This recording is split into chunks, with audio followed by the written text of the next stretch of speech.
Hi guys, this is a review video of Linky AI. So first step, you need to open Play Store and search for Linky AI, and you need to download, that is Chat, Play and Connect. So click on open and click here. So I already logged in into my account, and you can chat with different characters, like I'm going to chat with Jenny.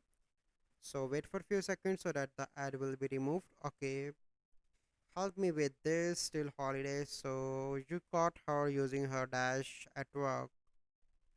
Hi, how are you? So basically this is the app. Here you can see that you can chat like this. I'm good, thank you. What's going on? Here you can see that. So here you can see different options. You can see her dream, her story. Okay, and click on three dots so you can report and block her as well. So it is up to you. I think my just going some work. Okay, so here you can see that this is the for you page, and you can explore. If you want, you can create your own characters.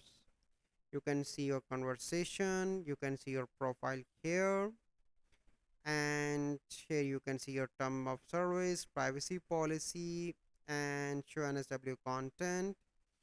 And here you can see that basically you can have a coins that you can buy, and you can use that coins in the games for the different features of the Linky AI. So this is the basically app, and if you want to have conversation with different characters, and if you like that, you can start conversation with different persons here, and you can basically enjoy your free time on this app to communicate with different peoples. You can have different stories, romance, fantasies, so it is up to you. So I hope you find this video helpful. If you find this video helpful, must like this video, subscribe to our YouTube channel for future videos. We'll see you in the next video. Thank you, have a good day.